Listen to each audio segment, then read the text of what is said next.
Hello everyone, welcome to computer science planet. आज के session में आप सभी का स्वागत है। आज का जो टॉपिक है बहुत ही इम्पोर्टेंट टॉपिक है फॉर एनटीए नेट।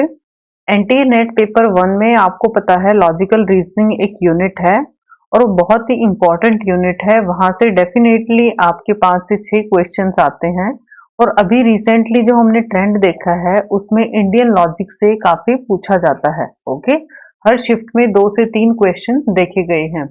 तो हमने इंडियन लॉजिक का क्रैश कोर्स स्टार्ट किया हुआ है जिसकी एक वीडियो मैं ऑलरेडी अपलोड कर चुकी हूँ, तो आप प्लेलिस्ट में जाके देख सकते हैं सो दैट आपको आज की वीडियो क्लियर हो जाए। और सारे इसके लास्ट मिनट प्रिपरेशन नोट्स हैं वो आपने जरूर बनाने हैं जो कि आपको लास्ट मिनट में हेल्प करेगा। तो today's topic for discussion is प्रमाण। कि प्रमाण होता क्या है और नॉलेज कौन सी होती है, mean different type of knowledge होती हैं, वो हम बड़ा प्रैक्टिकल से एग्जाम्पल से इवन ड्यूरिंग द सेशन ही आपको सारे कॉन्सेप्ट क्लियर हो जाएंगे अगर पेशेंसली लास्ट तक आप वीडियो को देखते हैं। तो अगर आपने चैनल सब्सक्राइब नहीं किया है तो चैनल को जरूर सब्सक्राइब कीजिए सो दैट आपकी कोई भी इंपॉर्टेंट वीडियो मिस ना हो। यस, इम्पॉर्टेंट टॉपिक है फॉर एनटीए नेट और ये मेरा टेलीग्राम चैनल है, आप मुझे यहाँ भी ज्वाइन कर सकते हैं। टॉपिक स्टार्ट करते हैं। देखिए, प्रमाण आप सभी ने सुना है। प्रमाण प्रमाण क्या होता है? प्रमाण एक तरीके की नॉलेज होती है। नॉलेज का मतलब क्या है कि जो आपके पास, देखिए बोलते हैं ना प्रत्यक्ष को प्रमाण की जरूरत नहीं होती। प्रमाण एक तरीके का आप सबूत के तौर पे यूज करते हैं। ठीक है, सबूत भी आपका क्या होगा, कोई ना कोई तो नॉलेज होगी तभी तो आपके लिए वो एक सबूत बना, एक प्रूफ बना। सो दैट प्रमाण मीन्स नॉलेज और सोर्स ऑफ नॉलेज और major is an term in Buddhist and Indian philosophy referring to the means by which a person obtain accurate and valid knowledge। आपको पता है जब आपके पास कोई प्रमाण या सबूत होगा, definitely with the help of that you will get accurate and valid knowledge. Agree इस चीज के लिए कि जब आपके पास कोई सबूत एग्जिस्ट करता है, प्रमाण एग्जिस्ट करता है, उसके बिहाफ पे आपको जो नॉलेज मिलता है वो आपको क्या मिलेगी? एक्यूरेट मिलेगी, क्योंकि आपके पास प्रूफ है। और उसके साथ साथ उस नॉलेज को आप वैलिड नॉलेज भी बोल सकते हैं। तो यही क्या होता है, प्रमाण का मीनिंग होता है। देखिए, ये इंडियन फिलॉसफी का है, हमने अकॉर्डिंग द सिलेबस करना है, ना कि हमें इसके डीप में जाना है। सो दैट जो एग्जाम परस्पेक्टिव से है वही इंपॉर्टेंट चीजें मैं आप लोगों के साथ यहाँ पे डिस्कस करूंगी। राइट, तो प्रमाण, जब आपको प्रमाण आएगा तभी आप इसके टाइप्स कर सकते हैं। लाइक परसेप्शन क्या है, अनुमान क्या है, या फिर उपमान क्या है, शब्द क्या है, ये सारे इसी के टाइप्स आते हैं। तो प्रमाण से आई थिंक आपको क्लियर हो चुका होगा कि व्हाट इज प्रमाण। तो प्रमाण क्या है? संस्कृत में अगर इसको बोला जाए, इसका मीनिंग होता है मैयर। मीन्स किसी चीज को मैयर करना, by which one obtain accurate and valid knowledge, जिसको बोला जाता है प्रामा या प्रेमिति अबाउट द वर्ल्ड। ये 4 टर्म्स होती हैं जो बेस बोल सकते हैं प्रमाण के। वो 1 बाय 1 में with the help of example आपको बताऊंगी। अभी आप सिर्फ इसमें यही ध्यान रखें कि एक्यूरेट और वैलिड नॉलेज का जो मीन्स होता है जिससे आप ऑब्टेन करते हो, दैट इज कॉल्ड प्रमाण। राइट, प्रमाण का दूसरा जो मीनिंग है उसको प्रूफ भी बोल सकते हैं या मीन्स ऑफ नॉलेज भी बोल सकते हैं। उसके साथ साथ it lead to knowledge and serve as one of the core concept in Indian epistemology. Epistemology एक नई टर्म है आप लोगों के लिए। एक तरीके से इंडियन फिलोसफी में आप बोल सकते हैं कि प्रमाण एक बहुत ही अच्छा रोल प्ले करता है। Now you have to know about what is the epistemology और क्या इसका बेसिक मीनिंग होता है, सिर्फ एग्जाम पॉइंट ऑफ व्यू से। तो ब्रांच ऑफ फिलोसफी, एक ब्रांच की ऐसी philosophy which study the relationship between, important है देखिए, किसके बीच में रिलेशनशिप फाइंड आउट करेगी? Between acquisition of knowledge and the knowledge दस एक्वायर्ड, कि आपने क्या नॉलेज एक्वायर की है और किस तरीके से की है, उसके बीच में जो रिलेशन फाइंड आउट करना होता है, दैट इज कॉल्ड एपिस्टोमोलॉजी। देखिए, लेट सपोज आपने कोई नॉलेज गेन की है, ठीक है, वो नॉलेज किस तरीके से एक्वायर की है, ठीक है, एक्वायर कैसे की है और नॉलेज एक्वायर्ड कैसे और क्यों हुई है वो एपिस्टेमोलॉजी होगा। पेशेंस रखिए, with the help of example आपको सारी चीजें क्लियर होंगी। It involves in investigating development of human knowledge, it's nature and limitation, कि ह्यूमन नॉलेज कैसे डेवलप हुई है, क्या उसका नेचर है और क्या उसके लिमिटेशंस है। Way of knowing as well as discriminating the truth from the false and speculation, means overall क्या बोल सकते हैं, ये एक रिलेशनशिप निकालती है कि human knowledge, acquisition of knowledge के बीच में और द नॉलेज उसके बाद जो अक्वायर हुई है उसके बीच में। It include the origin of knowledge, place of experience in generating, देखिए आगे आपके पास पॉइंट क्या क्या देखती है, कैसे रिलेशन निकालेगी, ओरिजिन देखेगी, उसके बाद प्लेस ऑफ एक्सपीरियंस देखेगी, कहाँ से नॉलेज जनरेट हुई है, प्लेस ऑफ रीजन देखेगी, किस तरीके से हुआ है, और relationship between knowledge and responsibility of Aaron and changing form of knowledge that rise from new conceptualisation of the world. इन सारी चीजों को क्या करेगी, आपस में रिलेट करेगी and then it will give some outcome. Okay, so all of these issue link with other central concern of Indian system. There are 4 factor involved in any knowledge. किसी भी नॉलेज को जब फाइंड आउट करते हैं उसके अंदर 4 factor आते हैं, जो प्रीवियस में मैंने बात किया था कि नॉलेज में जो परमात्मा है, देखिए यहाँ पे जो टर्म आई थी दिस प्रामा प्रमिति, दीज टर्म्स, ये टर्म्स अब देखिए डिटेल में यहाँ पे मेंशन की गई हैं। क्या है इसके अंदर, 4 फैक्टर होते हैं। फर्स्ट जो है मेरे पास वो है परमात्मा, ठीक है। परमात्मा, परमात्मा का मतलब क्या होता है, देखिए आपको कैसे याद रखना, परमात्मा वो होता है जो सब कुछ जानता है। एग्री, परमात्मा वो होता है जो सब कुछ जानता है, तो इसको क्या बोल सकते हैं, सब्जेक्ट हु नोज, परमात्मा जो सब कुछ जानता है, you can say subject who knows. Next is प्रेम्य, प्रेम्य का मतलब है जिस चीज को आप क्या करते हैं, जाना जा सकता है, जिस ऑब्जेक्ट के बारे में बात की जाती है, मीन जिसको क्या करे, जाना जाए, जिसको जाना जाए, जाना जाए, ठीक है, जिसको जाना जाए। अब उसके बाद प्रमाण, प्रमाण क्या होगा, प्रमाण सेम एज प्रूफ होगा या फिर मीन्स ऑफ वैलिड नॉलेज, क्योंकि एग्जामिनर डायरेक्टली इनसे टर्म से क्वेश्चन पूछता है कि भी ये क्या टर्म्स होती हैं और इसके लिए क्या यूज किया जाता है। अब उसके बाद है, ये सारा प्रमाण का ही बेस माना जाता है। फोर्थ इज प्रामा, प्रामा क्या है, resultant of valid knowledge, valid knowledge से जो आउटपुट निकलती है या रिजल्ट निकलता है उसको क्या बोला जाएगा, प्रामा। रिपीट कर देती हूँ, कैसे याद रखना है आपने, परमात्मा क्या होगा, जो सब कुछ जानता है, परमात्मा वही है डेफिनेटली, वो सब कुछ जानता है।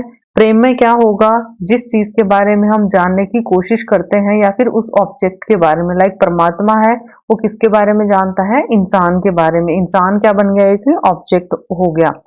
प्रमाण क्या हो गया, एक तरीके का प्रोसेस हो गया या मीन्स हो गया, आपने सुना होगा means word, definitely means of transportation होता है, मीन्स ऑफ ईटिंग फूड्स होता है, ये सारी चीजें क्या है, मीन्स, मतलब कोई स्रोत है जो प्रमाण उसको आप बोलेंगे, मतलब जिस प्रोसेस से आप जानते हैं। और लास्ट इज प्रामा, प्रामा क्या होता है भी, क्या आप जाना है, क्या आप लोगों ने, क्या उसका वैलिड रिजल्ट आया है। आई होप सभी को क्लियर होगा। किसी भी स्टूडेंट को अगर कहीं पर भी डाउट आता है कमेंट सेक्शन में आप मुझे पोस्ट कर सकते हैं। इंपॉर्टेंट पॉइंट है नोट डाउन करने के लिए, प्रामा इज वैलिड नॉलेज, ठीक है जी, प्रामा क्या होगी, वैलिड नॉलेज। देखिए लास्ट क्या था, अभी हमने क्या रिजल्ट निकाला है, with the help of valid knowledge, so प्रामा will become valid knowledge. Knowledge can be valid और इनवैलिड, नॉलेज हमेशा क्या हो सकती है, या तो वैलिड होगी या इनवैलिड होगी। वैलिड को हम क्या बोलेंगे, प्रामा, क्या बोलेंगे, प्रामा। ऑलरेडी बता चुकी हूँ, वैलिड नॉलेज को क्या बोला जाता है, प्रामा, और इनवैलिड को क्या बोलेंगे, अप्रामा, अप्रामा। तो valid knowledge is also called प्रामा and non valid knowledge is known as अप्रामा। प्रमाण is valid mean of knowledge and its important 4 means, जो इसके इंपॉर्टेंट 4 मीन्स हैं। फर्स्ट इज परसेप्शन, जिसको हिंदी में बोला जाएगा प्रत्यक्ष। सेकंड इज इन्फेरेंस जिसका हिंदी मीनिंग अनुमान, नेक्स्ट इज शब्दा verbal testimony and last is उपमान। ये क्या है मेरे मेन बेसिक जो वैलिड है, जो कि बेसिकली माने गए हैं कि चार इसके अंदर आपके वैलिड मीन्स ऑफ सोर्स हैं। वो हमारे पास क्या है, प्रत्यक्ष, इन्फेरेंस, वर्बल टेस्टिमोनी या शब्दा जिसको बोल सकते हैं, कंपैरिजन या उपमाना।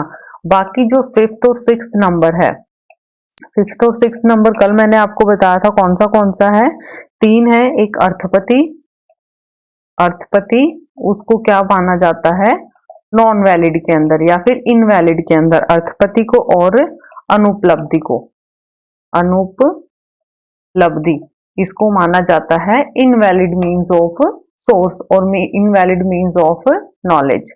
नाउ एपिस्टेमोलॉजी में कॉन्सेप्शन जो होता है वो किस तरीके की क्या क्या चीजें एग्जिस्ट करती हैं।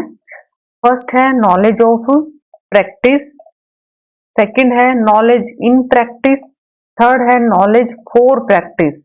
देखिए सिर्फ इसने प्रोपोजिशन का चेंज किया है, तीन तरीके से नॉलेज आई है यहाँ पे। नॉलेज ऑफ प्रैक्टिस भी हो सकता है, नॉलेज इन प्रैक्टिस हो सकता है, या फिर नॉलेज फॉर प्रैक्टिस। एग्जाम्पल देखिए इसके, अगर मैं बात करूं नॉलेज फॉर प्रैक्टिस के लिए, जो नॉलेज है प्रैक्टिस के लिए यूज की जाती है, देखिए among those we have learned what we apply in our life constitute our knowledge। example knowledge of teaching acquired by a teacher। जब आप किसी गेन की गई नॉलेज को फर्दर प्रैक्टिस के लिए अप्लाई करते हैं उसको बोला जाता है आपका knowledge for practice in epistemology. For example एक टीचर है, टीचर ने अपने टीचर से क्या की, नॉलेज गेन करी, उसके बाद फर्दर वो स्टूडेंट्स को टीच करता है, वो क्या है, नॉलेज फॉर प्रैक्टिस। मीन जैसे जैसे अगर इस टीचर ने अभी सीखा है अपने टीचर से, उसके बाद ही अपने स्टूडेंट्स को टीच करती है, डेफिनेटली वो भी कहीं से सीख के आई है तभी तो उसने टीच किया है। So that it is called knowledge for practice. Knowledge in practice क्या होगा, actions are more important than thoughts. Action जो होते हैं वो क्या होते हैं, इंपॉर्टेंट होते हैं थॉट से। When man react with the environment he gate experience. Action is the pre runner for knowledge, learning by doing is the appropriate method. देखिए इन प्रैक्टिस का मतलब जब आप काम करते करते सीखते हैं, ठीक है, काम करते करते कुछ चीजें सीखते हैं, वो क्या होता है आपका नॉलेज इन प्रैक्टिस।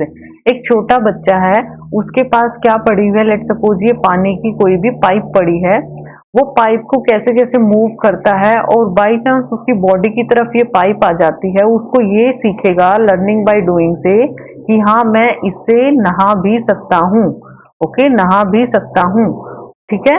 मीन्स ये पाइप को अगर मैं इस तरीके से मूव रखूंगा अपनी तरफ तो ये पानी मेरे ऊपर आएगा, with the help of that मैं नहा सकता हूँ। इट मीन्स एक्शन क्या है, आपको जब सिखाने की चीजें करते हैं तो वो कहलाती है knowledge in practice. Knowledge of practice क्या होती है, जब आपकी नॉलेज जो एग्जिस्टिंग नॉलेज है उसको आप अप्लाई करते हैं किसी न्यू सिचुएशन पे। Means let suppose importance to application of knowledge is growing and expanding. आपके पास नॉलेज है, उसको आप क्या करते जाते हैं, ग्रो करते जाते हैं, ओके। लेट सपोज आपने एक दिन ABCD सीखा है, ABCD के बाद आपने क्या देखा, वर्ड्स बनाने सीखे, वर्ड से पैराग्राफ रीडिंग सीखी, पैराग्राफ से आपने कंप्लीट क्या करना सीखा, कोई और कोर्स सीखा। तो वो क्या है, एग्जिस्टिंग नॉलेज के अंदर क्या है, न्यू सिचुएशंस को अप्लाई करना बोलता है नॉलेज ऑफ प्रैक्टिस। नेक्स्ट जहां से क्वेश्चंस आते हैं, इंपॉर्टेंट टर्म्स हैं, देखिए इसको आप स्किप नहीं कर सकते। एम्पेरिकल नॉलेज, एम्पेरिकल नॉलेज होता है जहां पर आप क्या करते हैं, डेवलप्ड थ्रू ऑब्जर्वेशन और experiments, use inductive approach in reasoning. Inductive approach का मतलब क्या है, ऑब्जर्व किया, ठीक है, ऑब्जर्वेशन पे थ्योरी बना के देखी, this is called inductive approach. Already video upload कर चुकी हूं मैं इंडक्टिव रीजनिंग का, आप वहां से डिटेल में जाके देख सकते हैं। तो जो चीजें हमें एक्सपीरियंस से मिलती हैं या फिर क्या हम अपनी ऑब्जर्वेशन से, क्योंकि ऑब्जर्वेशन भी एक तरीका का क्या है, एक्सपीरियंस है, वो कहलाती है एम्पेरिकल नॉलेज। आइडलिज्म, आइडलिज्म होता है knowledge is primary acquired bye A प्रायोरी process. For example in the form of concept note derive from experiment. देखिए आइडियलिज्म का मतलब क्या होता है, नॉलेज आपके दिमाग में प्रोसेस में अप्लाई करने से पहले ही आ चुकी। Okay, for example in the form of concept not derived from experiment. Example दिखाती हूँ इसका। For an idealist concept of chair is important. You could destroy all the chair of the world, but they would still exist in the mind. The idea of a chair is the ultimate truth.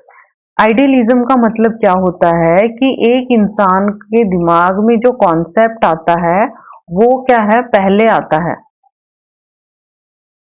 Concept कहाँ आता है, पहले आता है, और उसके बाद क्या आता है, उसका एक्सपेरिमेंट किया जाता है।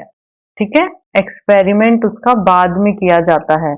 जैसे कि कॉन्सेप्ट का जो चेयर का कॉन्सेप्ट, अब देखिए अगर किसी पर्सन के दिमाग में चेयर का कॉन्सेप्ट आया है तो आप उसके एक्सपेरिमेंट को डिस्ट्रॉय कर सकते हो, बट क्या उसके कॉन्सेप्ट को डिस्ट्रॉय कर सकते हो? जो चेयर का कॉन्सेप्ट आया है आप उसको तो डिस्ट्रॉय नहीं कर सकते। So this is called idealism, कि आपके पास कॉन्सेप्ट पहले आता है और उसका एक्सपेरिमेंट बाद में आता है। रैशनलिज्म होता है कुछ चीजें जब आप लॉजिकल थॉट्स पे काम करते हो। Primary important to thinking and reasoning. Oppose all form of superstitious and baseless stories. Baseless stories को क्या करता है, ये डिस्कार्ड करता है, हर चीज को एक लॉजिक के साथ देखता है। लेट सपोज मैं बोल दूं 2+3 क्या है, 5। यहाँ पे क्या एक लॉजिक है कि 2+3 को ऐड करेंगे तो हमारा आंसर क्या आएगा, 5 आएगा। तो अगर मैं इसको बोलूं नहीं 2+3, मैं इसको 23 भी लिख सकती हूँ। ओके, 23 भी लिख सकती हूँ, बट क्या ये वैलिड रीजन है मेरे पास? No, this is not a valid reason. तो रैशनलिज्म किस पे काम करता है, रीजनिंग के ऊपर या फिर लॉजिक्स के ऊपर काम करता है। कोई भी सुपरस्टिशियस या बेसलेस स्टोरीज को क्या करता है, ये डिस्कार्ड करता है। फॉर एग्जाम्पल अगर premises they they all dogs like chewing on bones, Lacy is a dog. सारे डॉग्स क्या करते हैं, बोन्स को च्यू करते हैं, और लेसी भी एक डॉग है, तो मैं इसका लॉजिकल कंक्लूजन क्या निकालूंगी, lazy like chewing on a bones, क्योंकि लेसी भी एक डॉग है इसलिए वो भी बोन्स को च्यू करना पसंद करती है। राइट, ये इंपॉर्टेंट डायग्राम है, आपने इसको ड्रॉ करना अपने लास्ट मिनट प्रिपरेशन नोट्स में। नॉलेज को क्या बोला जाता है, बुद्धि। नॉलेज क्या हो सकती है, प्रेजेंटेशन पे भी हो सकती है और मेमोरी बेस्ड भी हो सकती है। अगर तो मेमोरी बेस्ड है वो करेक्ट भी हो सकती है और फॉल्स भी। करेक्ट को बोला जाता है यथार्थ और इसको अयथार्थ। ये सिर्फ आपने डायग्राम लर्न करना है, इसका जो बाकी जो इंपॉर्टेंट चीजें हैं वो मैं अपकमिंग वीडियोस में डिस्कस करूंगी, क्योंकि मैं बहुत ज्यादा एक दिन में डिस्कस नहीं कर सकती। इंडियन फिलोसफी है, इंपॉर्टेंट टॉपिक है, और आप इसको एक ही दिन में इतना नहीं सीख सकते। तो ये सिर्फ आपने अभी डायग्राम लर्न करना है, इसका जो इंपॉर्टेंट पार्ट है वो ये पार्ट है जो हम एक एक वीडियो में डिस्कस करेंगे।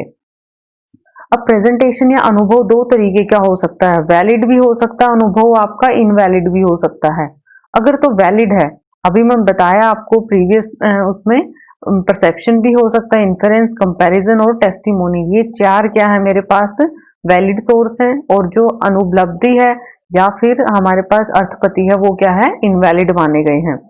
इनवैलिड में क्या आता है, डाउट आ जाता है, आर्ग्यूमेंट आ जाते हैं, एरर आ जाता है। जहां पर भी आपका अनुभव होगा इनवैलिड या अप्रमाण वाला होगा तो डेफिनेटली वहां पे क्या रहेगा, डाउट रहेगा, आर्ग्यूमेंट्स आएंगे और एरर आएगा। और अगर वैलिड है तो मेरे पास ये टोटल 4 आ जाएंगे means of knowledge. This is the basic diagram over here. Now knowledge क्या होती है, knowledge is a familiarity, awareness और अंडरस्टैंडिंग ऑफ समवन और समथिंग, जिसके बेसिस पे आप क्या करते हो, कुछ ना कुछ गेन करते हो, परसीव करते हो, लर्न करते हो। ये क्या होता है, एक इंपॉर्टेंट मीन्स होता है किसी भी चीज को सीखने का। तो नॉलेज आप क्या बोल सकते हैं, डेफिनेशन नॉलेज बोल सकते हैं, justified true belief through well adjusted true belief is a more complete definition. देखिए नॉलेज जस्टिफाइड ट्रू बिलीफ बोलूं या फिर वेल एडजस्टेड ट्रू बिलीफ बोलूं तो ये क्या है, ज्यादा कंप्लीट डेफिनेशन आपस में अगर मैं कंपेयर करूं तो। ये इंपॉर्टेंट है कि नॉलेज की अलग अलग टाइप्स हैं और उस पे क्या आता है, डायरेक्टली क्वेश्चंस आते हैं। क्वेश्चन में सबसे पहले देखिए 6 टाइप की नॉलेज हैं जहां से क्वेश्चन पूछे जाते हैं, a priori, a posteriori, explicit, tacit, propositional and non propositional. देखिए सबसे पहले एप्रियोरी नॉलेज। एप्रियोरी नॉलेज क्या होता है? फ्रॉम प्रियोर का मतलब क्या होता है? पहले, मतलब जो चीज आपने क्या सीखी पहले ही सीख ली, वो कहलाती है आपकी a priori knowledge. It implies that a person can derive knowledge from the world without needing to experience, कि वर्ल्ड से बिना किसी एक्सपीरियंस से वो क्या करता है, अपनी चीजें सीखता है। कुछ जो पोस्टीरियर होती हैं वो एक्सपीरियंस से सीखी जाती है, और प्रियोर क्या होती है? बाय डिफॉल्ट इंसान सीखता है फ्रॉम वर्ल्ड। तो डिडक्टिव रीजनिंग जो है, form the basis for arriving conclusion. Idealism give prominence. देखिए मैंने आइडियलिज्म का कॉन्सेप्ट बताया है कि दिमाग में जो आइडिया आएगा वो क्या आएगा? ऑटोमेटिक आएगा, एक्सपीरियंस से तो नहीं आया। ऑटोमेटिक चेयर का दिमाग में आया ना उसको खुद से। तो इसका भी एग्जाम्पल आप ले सकते हो आइडियलिज्म का एप्रियोरी नॉलेज के अंदर। दूसरा ये देखिए, एक बेबी जब बोर्न होता है वो क्या करता है? रोता है। बेबी जब बोर्न होता है तो वो रोता है। तो रोना क्या उसने एक्सपीरियंस से सीखा है? बाय डिफॉल्ट उसने ये चीज सीखी है। This is called a priori knowledge. A posteriori knowledge. A posteriori means from the latter, means आप क्या करते हैं? बाद में सीखते हैं। This is called a posteriori knowledge. Means अपनी सेंस जो होती है आपकी, सेंसेस से होते हैं, लॉजिकल रीजनिंग से करते हो या अंडरस्टैंडिंग से करते हो, ये सारी ए पोस्टीरियर नॉलेज होती है। लेट सपोज कोई भी किड है, ठीक है, या कोई भी बच्चा है, वो अपने पेरेंट्स को देख के वो कोई खाना खाते हैं या फिर बोलना सीखते हैं। वो किससे सीखते हैं? जब उसके पेरेंट्स उसको बुलवाते हैं। मीन्स वर्ल्ड को ऑब्जर्व करके वो क्या करते हैं? चीजों को बोलना, खाना, खेलना, ये सारी चीजें सीखते हैं। वो कहलाता है a posteriori knowledge. Next is explicit knowledge. more formal and reliable knowledge that is recorded and communicated through media like library and database। ऐसी नॉलेज जो हमें कहाँ से मिलती है? बुक से मिलती है, लाइब्रेरी से मिलती है, गूगल से आप जो सर्च करते हो, ठीक है, डाटाबेस से देखते हो, वो नॉलेज कहलाती है आपकी एक्सप्लिसिट नॉलेज। और ये क्या होती है? फॉर्मल भी होती है, रिलायबल भी होती है। Next is tact knowledge. ये नॉलेज वो होती है जहां पर आपके facial expression, body movement and gestures काम करते हैं फॉर कम्युनिकेशन। नॉलेज दस कम्युनिकेटेड नॉन वर्बल इज टीके, अपोजिट टू एक्सप्लिसिट। एक्सप्लिसिट कितनी थी? क्या थी? रिलायबल थी, और हमने with the help of books, library और इन चीजों से हमने की थी। बट जो टैक्ट नॉलेज होती है वो आपकी क्या है? With the help of facial expression, body movement, gesture, body language, इससे गेन की जाती है। जो आपकी explicit is easily transferable. Explicit को आप ट्रांसफर कर सकते हो, but TK is almost impossible to be communicated. देखिए लेट सपोज मैंने इंडियन लॉजिक किसी ने किसी बुक से, अपने टीचर से स्टडी किया है, तभी मैं आप लोगों को आज पढ़ा पा रही हूँ। एग्री? जब मैंने इस चीज को सीखा है तो डेफिनेटली मैं आप लोगों तक इस चीज को ट्रांसफर कर पाऊंगी। जो मेरी एक्सप्लिसिट नॉलेज है वो मैंने आप लोगों के साथ शेयर की। बट जो मेरी फेशियल एक्सप्रेशन या बॉडी लैंग्वेज है या बॉडी मूवमेंट है, क्या वो मैं आप लोगों के साथ कम्युनिकेट कर सकती हूँ? नो। एक बॉडी लैंग्वेज या एक फेशियल एक्सप्रेशन दूसरे पर्सन के साथ कभी भी शेयर नहीं किया जा सकता। वो सिर्फ उसको ऑब्जर्व कर सकते हैं, बट हम सेम उस चीज को कॉपी नहीं कर सकते, ट्रांसफर नहीं कर सकते एज ए कम्युनिकेशन। तो टैक्ट नॉलेज में देखिए दिस इज कॉल्ड, देखिए, learning and collaboration in social science. Tacit and craft knowledge, we can know more than we can tell. Means ये सिर्फ क्या है? आप ऑब्जर्व कर सकते हो on the basis of your scenario और इन्वायरमेंट। नेक्स्ट इज प्रोपोजिशनल और non propositional knowledge. Propositional knowledge वो होती है जो डिस्क्रिप्टिव होती है, डिक्लेरेटिव होती है। आपकी जो ईके है, ईके का मतलब एक्सप्लिसिट नॉलेज है, वो कैसी है? प्रोपोजिशनल नॉलेज है, क्योंकि उसको डिटेल में आप कहाँ से सीखते हैं? बुक से, लाइब्रेरी से, मीडिया से या डाटाबेस से। जो प्रोपोजिशनल नॉलेज है, in which one can be literally expressed in proposition या स्टेटमेंट्स में या फिर डिस्क्रिप्शन, डिटेल डिस्क्रिप्शन में एक्सप्लेन कर सकता है। It is knowledge of something and not about how to do something. इसका मतलब क्या है? किसी चीज का ज्ञान होना, बल्कि इस चीज का नहीं कि भी किस तरीके से करना है, हमें नॉलेज से मतलब है। For example, you can learn to use a computer but not how to program a computer. देखिए एग्जाम्पल बताती हूँ इसका। प्रोपोजिशनल लॉजिक में क्या है, reading a manual of computer book, memorising the process but not applying in actual, this is learning stage.